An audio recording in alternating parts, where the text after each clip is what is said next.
First Minister Peterborough has mandated the citizens of Land's End stay indoors and exercise noise discipline. He also advised for the bellowing church bell to remain functioning in hopes to warn off the beast. All travelers from St. Buryan all the way to Penzance have been warned to stick to the main road, stay clear of the moors. This town of Land's End is cursed. The church bell reminds the citizens of the passing of time, but also plays as a metronome for the impending doom, a warning of the blood that will be shed tonight. As a once wealthy American living in Land's End, I wanted to make a difference. When I read that article in the newspaper of Harry, the former town's butcher, and his 20-year-old daughter were both attacked by an alleged psychotic man, I had no idea of the true sinister entity I was pursuing.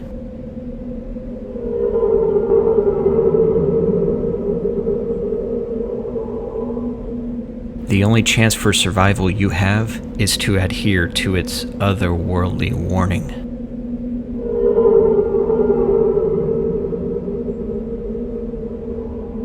Harry was completely mauled to death. His throat, chest, and face was ripped open, and his skull was shattered into pieces like smashed pottery. All brain matter vacated. His daughter survived the attack as she toppled over a large boulder, falling into the river with blood leaking out. She was discovered the next morning by some townspeople. She was brought into the hospital and was determined that she had kidney failure. I wanted to help, so I donated my kidney to her. But that wasn't enough. There were still more problems. A young boy's parents were slaughtered by the beast. I ensured he had a new family that could raise him, protect him, and love him, and the family wanted me to pay them $20,000. So I did, but there were still more problems. An estate agent needed a new heart valve, so I donated tissue. That was a failure. He needed a new heart, but the recent deceased, my friend Jim, had his heart and lungs ripped out of him. I still felt like I could help, that I could do something.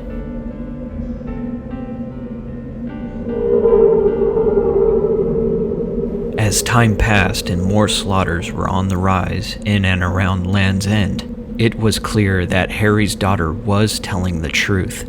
They were not attacked by a psychotic man or a group of men that wanted money from Harry. They were attacked by a rabid animal.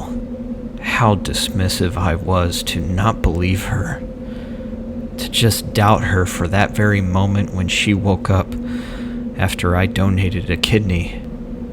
I didn't want to believe her, but I've seen the four-legged hound from hell, the one that makes its presence known during a full moon with its nocturnal howl. Confusion regarding correct information about these slaughters are endless because of the uncertainty revolving fate. Many townspeople of Land's End have resorted to the local psychologist. The psychologist can cite astrology to suit his purposes. In order to stop this hound from hell, authorities must funnel the beast down one restricted path where it will not be able to evade and flank from the sides. The best spot in town is the bridge that I donated to fund its construction a year ago, named the Landis Bridge. That would be the best location to defeat this beast for the sake of the small town of Land's End. I donated money to fund the small playground in Land's End for the children, but the sinister hound claimed its second victim of Land's End by ambushing the child that snuck out with some friends late at night. Not even a carcass was left over, but the blood of the child has certainly seeped deep in the ground, intertwining and trickling its way through the roots. To hear the heart-dropping screams of the children in fright as their friend was being thrashed around and torn apart by the white fangs of the beast, those cries were enough to silence the sounds of cheer and laughter of children at play, even during the sunniest of days in the park.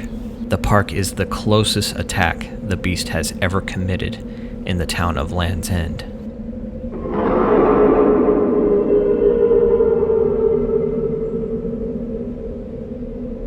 The beast is close, possibly just on the other side of the Landis Bridge.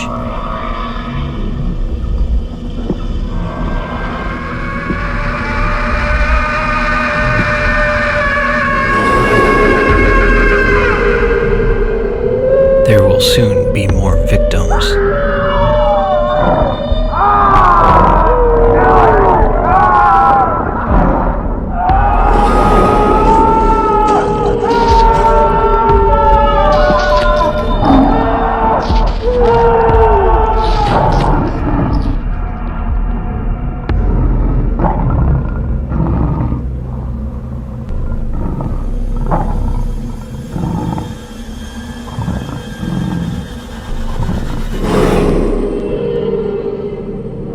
I knew there would be some brave souls to venture out at night, despite the lockdown order.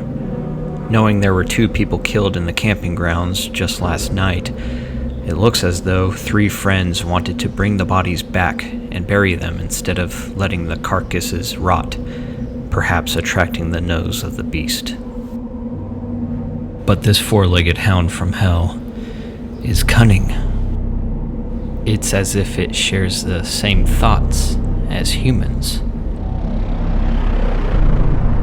The beast's latest kills.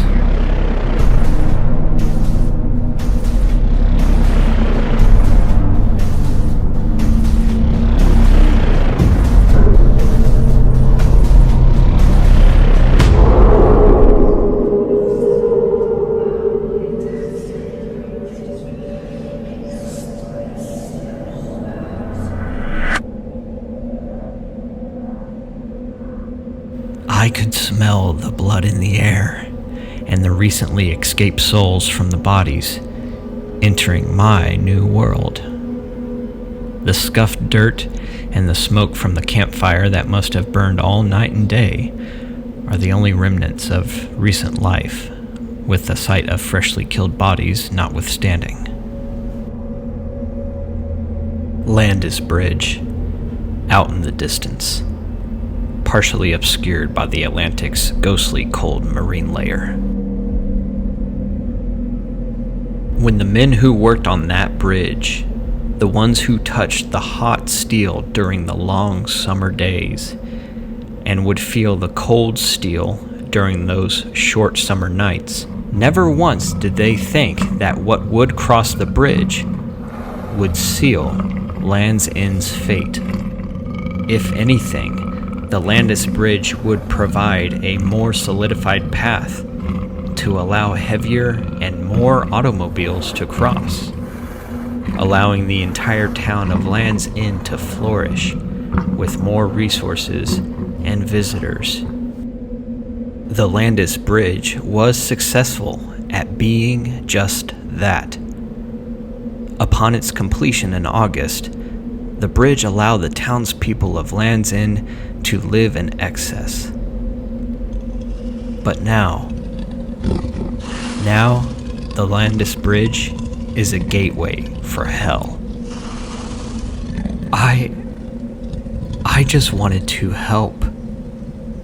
I donated so much of my money, resources, and time to ensure this bridge, the Landis Bridge, would be built with no problems, no hiatus in construction due to financial troubles. I spoke with many of the townspeople to discuss the benefits of this bridge and how there were so few downsides to constructing this. I donated not only my own money, but my organs and body tissue to help solve the town's problems. But nothing has worked. The estate agent needs a new heart, so I give it all tonight. I went into my bathtub and blocked the drain. I wrote a quick note. I brought the blade over to the left side of my neck and slit myself open to bleed out. I saw my own blood pool up in the tub so it can be used as a blood transfusion for someone who needs it. Some of the blood got onto the tile wall and on the note that I wrote. What I wrote on the note? Organ donor. and my blood type. I gave it all so others could live. Now, I roam Land's End in limbo until the lycanthrope is killed. Harry's daughter, the one that I donated a kidney to, she was attacked by the beast, but lived. And now, I can see her through the mist on the other side of Landis Bridge.